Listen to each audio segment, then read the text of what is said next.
Radio Grand Lac. Vos émissions préférées, elles sont toutes sur Radio Grand Lac. Focus IA. Coralie décrypte l'intelligence artificielle pour les entreprises sur Radio Grand Lac. Chers auditeurs, bonsoir. Bienvenue sur Radio Grand Lac pour la 7e émission déjà de Focus IA, où pendant 15 minutes, je vais décrypter avec vous l'intelligence artificielle. Alors, juste avant cette émission spéciale, vu que nous sommes avant les fêtes et c'est la dernière de l'année, je vais juste faire un rappel sur la précédente émission qui a eu lieu le 21 novembre, et où je vous proposais un décryptage complet sur les moteurs de recherche par IA, l'avenir, afin que vous puissiez les exploiter pour optimiser certaines tâches de votre entreprise. Vous pourrez la retrouver sur la chaîne YouTube de Radio Grand Lac. Et chers auditeurs, je pense que vous commencez à me connaître. J'aime le challenge, le défi. Donc comme c'est la dernière émission de l'année, je vais vous proposer un défi inédit. Alors j'ai demandé à l'IA, je vous cache pas, j'ai demandé à l'IA aujourd'hui qu'est-ce que je pourrais faire pour intéresser nos auditeurs sur la dernière émission de l'année pour sortir un peu des sentiers battus. Alors finalement, il m'a proposé un calendrier de l'Avent accéléré. Et donc, je vais vous proposer en à peine 15 minutes, 24 astuces en IA pour améliorer la productivité de votre entreprise.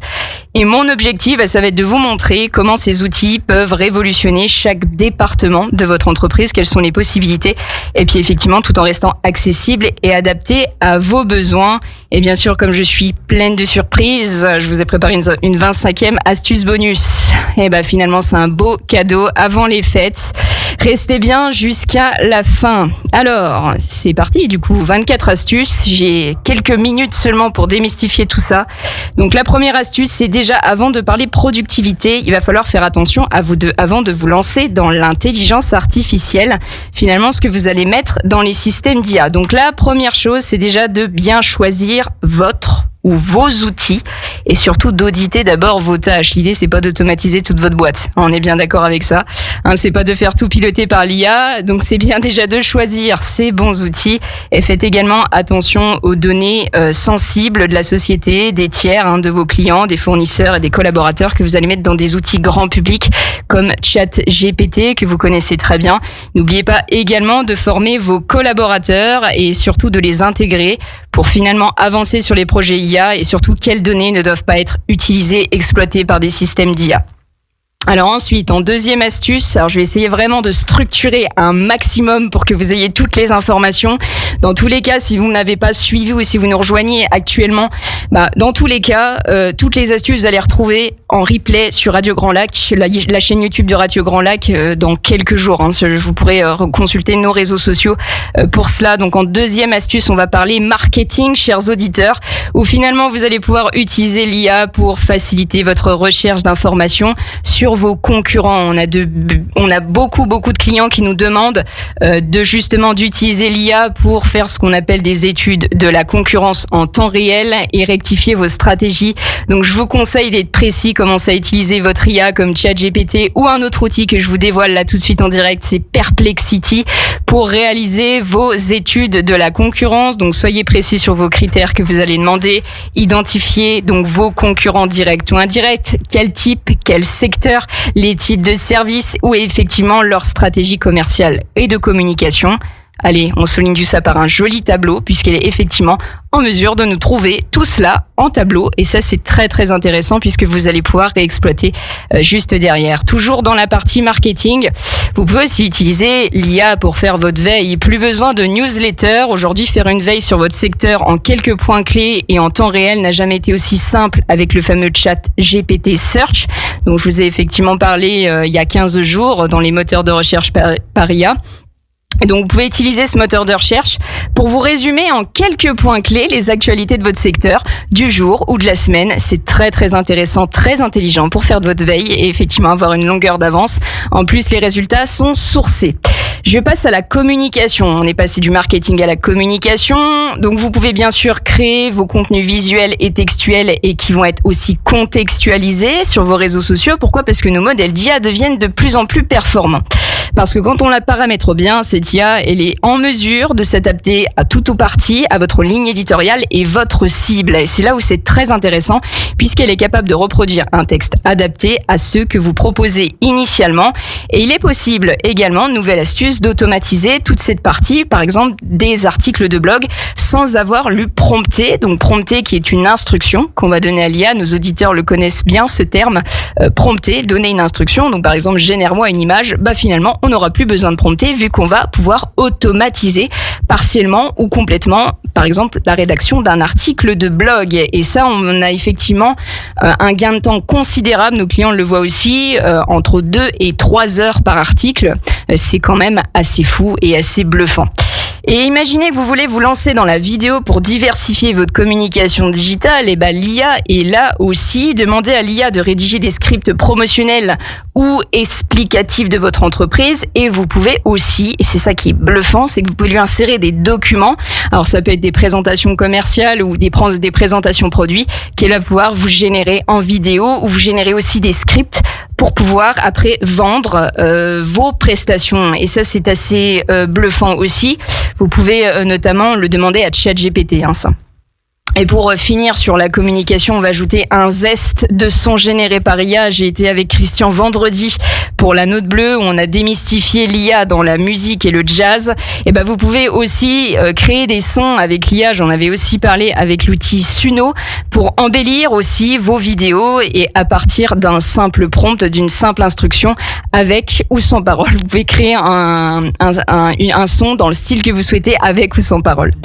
Alors, on va passer à l'administratif. Et là, du coup, je vais plutôt passer sur notre cas. L'IA complète aussi des documents, chers auditeurs. Donc, autant l'utiliser, n'est-ce pas? Et nous, qu'est-ce qu'on a fait dans notre société? Parce que vous savez très bien qu'on a un organisme de formation et qu'on est certifié Calliope. Et je ne vous cache pas que l'administratif, il y en a énormément pour continuer à obtenir, continuer à pérenniser ce label. Et en l'occurrence, nous, on utilise l'IA aussi. On va lui faire rechercher des informations sur un client grâce au moteur de recherche par IA. Et derrière, on va lui faire compléter une convention de formation. Et ça, c'est finalement très intéressant parce qu'en plus, elle a accès aux données publiques. Donc en plus, on ne fait rien de mal, chers auditeurs, puisque de toute façon, tout est public. On va lui faire rechercher des informations sur société.com. On lui fait exporter tout ça, quelques secondes de gagner, et voilà. Autre petite astuce dans l'administratif, pourquoi pas demander à l'IA de répondre à nos mails avec l'intelligence artificielle Microsoft Copilot.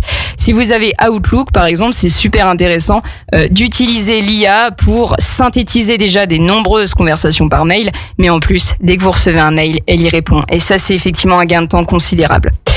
On a aussi des clients qui utilisent l'IA pour faire leurs questionnaires type de satisfaction, des sondages, des QCM ou des formulaires type accident de travail. Et ça, c'est super bluffant aussi puisque vous allez pouvoir utiliser l'IA pour la rédaction de ces questionnaires en promptant quel type de questionnaire vous souhaitez, le nombre de questions. Elle vous le génère en quelques secondes. Elle gagne de temps est considérable. Vous avez notamment Microsoft Forms, qui vous permet de le faire. Et ça, c'est plus qu'intéressant. On est à la 11e, chers auditeurs, vous pouvez compter, il me reste 6 minutes, je vais y arriver. On est à l'analyse de données, chers auditeurs, donc n'hésitez pas à fournir des données à l'IA qui sont structurées avec des documents et des tableaux exploitables. Donc typiquement, et ce qu'on conseille aussi à nos clients, c'est d'avoir un fichier Excel, comme je dis, bien propre, qui est bien structuré pour que l'IA puisse faire des merveilles avec, puisqu'elle va exploiter toutes les données et surtout qu'elle réussisse à faire la concordance avec le document, les données, et les tâches que vous lui demandez.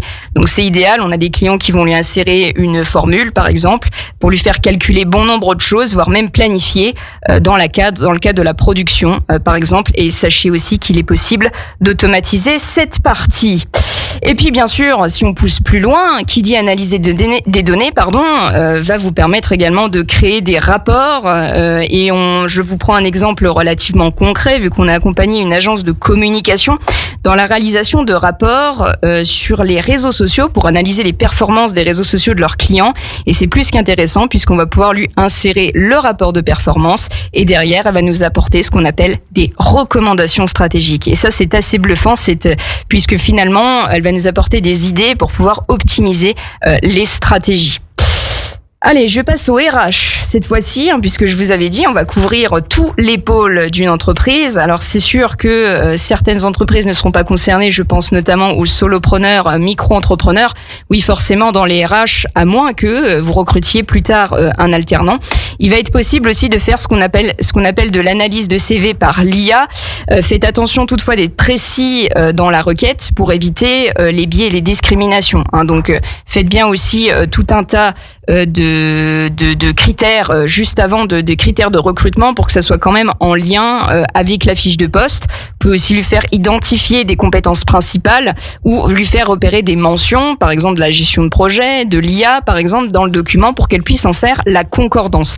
Alors pour ces types d'outils, on peut utiliser Microsoft Copilot dans Microsoft 365 puisque ce qui est assez intéressant, c'est que derrière il n'y aura pas de problème de sécurité vu que ça restera dans l'organisation. Par contre, on évite en tout cas de placer les CV dans le chat GPT, chers auditeurs. J'avais fait aussi un rapport complet sur l'IA Act, effectivement la protection et la sécurité des données. Vous pourrez aussi la retrouver sur Radio Grand Lac, la chaîne YouTube.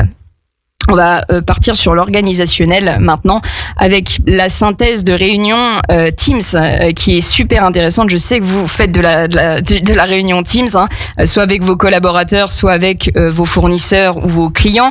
Donc si vous faites des réunions récurrentes en visioconférence, puisque c'est un outil de visioconférence, je vous conseille d'utiliser l'IA pour faire la synthèse de vos réunions. Donc il y aura juste à enregistrer la réunion, donc demandez bien le consentement des autres membres et à la fin, elle va vous faire ce qu'on appelle une synthèse de réunion et un rapport exporté. C'est un gain de temps considérable, surtout quand on a un collaborateur qui est absent.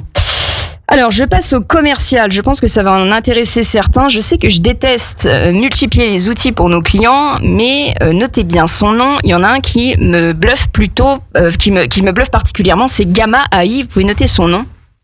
Donc Gamma AI, en fait, c'est un générateur par IA de présentation PowerPoint ou en PDF en quelques secondes, et c'est vraiment bluffant, à partir d'un texte, d'un contenu de lien URL, donc ça peut être une page de site ou une page produit, par exemple, qu'il aura synthétisé, et donc c'est idéal pour faire des présentations produits commerciales, et faites attention par contre aux données que vous allez lui transmettre.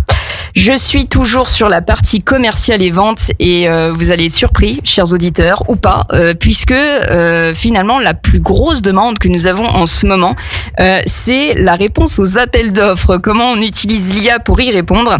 Et finalement l'IA est très utile dans ce cas, puisqu'on peut demander à l'IA de faire la synthèse des documents du dossier de consultation des entreprises, qu'on appelle la DSE, en plusieurs points clés. Ça va vous permettre déjà de gagner du temps pour vous contextualiser sur le marché, et vous faire gagner du temps. Alors ça peut être sur le règlement de consultation et le cahier des charges. On peut faire tout synthétiser à l'IA en plusieurs points clés pour nous immerger.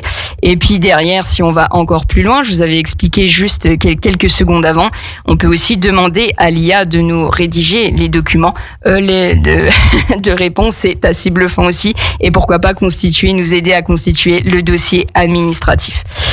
Alors, pour le service client, cette fois-ci, trop facile. On peut demander aussi à l'IA de nous générer une foire aux questions pour notre site internet, créer des questions et surtout optimiser au référencement naturel. Pas d'inquiétude, c'est toujours modifiable. Vous pouvez aussi lui fournir les mots-clés ou lui faire chercher ces mots-clés pour créer la foire aux questions. Alors on parle toujours de communication aussi externe, le digital, le marketing, la communication, mais c'est vrai que ça peut être aussi très utile pour la communication interne, et ça peut être idéal aussi, l'IA on peut l'utiliser pour la rédaction de bulletins d'information ou aussi la création d'événements internes comme des repas de Noël, des team building. On a beaucoup de clients qui ont utilisé l'IA pour avoir des créations un peu plus originales que ce qu'ils faisaient habituellement chaque fin d'année, donc c'est relativement intéressant. Et puis effectivement, on va quand même finir sur des astuces un peu plus juridiques cette fois-ci. Alors c'est une astuce qui va pas forcément vous faire rêver, on est bien d'accord, mais qui va vous permettre de vous mettre en conformité IA Act et RGPD. Donc là, je fais aussi mon petit point de sensibilisation, chers auditeurs, c'est que il va être impératif maintenant quand vous utilisez un système d'IA de demander le consentement de vos clients quand vous intégrez leurs données dans un système d'IA ou un système de cases à cocher comme la RGPD. Et je vais vous donner un exemple de phrase en direct. C'est « Je consens à ce que mes données soient utilisées pour des analyses IA personnalisées ». Ça peut être très intéressant que pour justement demander le consentement de vos clients. Alors, ça doit devenir un automatisme. N'hésitez pas aussi à mettre la mention générée avec l'IA lorsque vous demandez de générer une image, une vidéo ou un son. C'est dans le règlement de l'IA Act également pour la transparence et surtout limiter les deepfakes. Nous en sommes à la 21e, on va arriver doucement sur nos 24 astuces. On va finir avec les astuces plus techniques. Chers auditeurs, promptez en anglais, donc donnez des instructions en anglais à l'IA. Pourquoi ? Parce qu'effectivement, ça sera plus performant au niveau du résultat. N'oubliez pas que les IA que vous utilisez, type ChatGPT, Copilot ou des autres outils, alors à part du Mistral qui est français bien sûr, ont des données, ont été entraînées sur des données en anglais. Donc forcément, les capacités de compréhension et de génération en anglais sont plus avancées que dans d'autres langues. Donc soit vous êtes bilingue, soit vous demandez la traduction à l'IA et vous pourrez après reprompter derrière. Le mode vocal, je voulais vous en parler. C'est aussi un gain de temps considérable. Maintenant, vous pouvez parler en mode vocal avec votre IA. Et ça, c'est très très intéressant puisque ça va vous limiter et vous éviter de prompter. Vous allez pouvoir avoir une conversation vocale avec elle. Vous pouvez d'ores et déjà le retrouver sur ChatGPT, l'application mobile. Et ça, c'est très très intéressant puisque dès que vous êtes en déplacement, vous pouvez aussi lui dicter des idées. Voilà, les discussions sont très fluides et vous pouvez l'essayer, c'est relativement bluffant. Savez-vous aussi que ChatGPT est doté d'une mémoire, donc forcément elle va conserver vos informations, comme vos préférences, vos formats, vos projets et vos sujets. Donc comme elle va se contextualiser à vous, vous allez avoir beaucoup plus de productivité aussi, vu qu'elle va connaître ce que vous faites. Donc si j'ai un conseil à vous donner, gardez aussi vos historiques de conversation. On arrive à la 24e. Cette astuce, à mon sens, va être la plus importante. Il va falloir aider votre IA. J'ai bon nombre de clients qui me disent souvent que c'est la faute de la machine si les résultats sont incorrects. Alors, effectivement, l'IA fait des erreurs et je ne le nie pas. Il va falloir effectivement garder son sens critique. Nos IA actuelles, elles sont basées sur des apprentissages par renforcement. C'est-à-dire qu'elles vont avoir besoin de tous vos feedbacks, vos retours, vos ajustements et vos corrections sur la qualité du résultat produit. Et en fait, tout ça, ça va permettre à l'IA de s'améliorer, votre IA de s'améliorer. Donc, améliorer les prochaines suggestions, et limiter les erreurs. Et puis, bien sûr, ça encourage l'esprit critique. Et pour la 25e, et là, je pense qu'on aura fait notre calendrier de l'Avent accéléré. Chers auditeurs, gardez votre sens et votre conscience pour analyser les résultats produits par l'IA. J'ai un conseil, ne vous fiez pas à 100%, c'est un outil qui est redoutable pour la productivité. Maintenant, gardez votre sens critique et c'est vous qui prenez les décisions. L'IA reste un outil.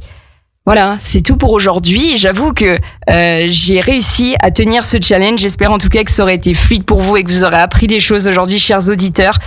C'était la dernière émission Focus IA de l'année. Restez bien avec nous sur Radio Grand Lac, puisqu'il y a le grand bain de l'écho qui arrive dans quelques minutes à 18h15 avec notre grand maître avocat Benjamin Bérou. Ça démarra effectivement à 18h15. Restez bien avec nous. Chers auditeurs, je vous souhaite de très belles fêtes de fin d'année. Prenez la vague de l'IA. Et c'était Coralie Simonaire dans Focus IA sur Radio Grand Lac. 24h sur 24, 7 jours sur 7, vous écoutez Radio Grand Lac sur le 92.1 FM.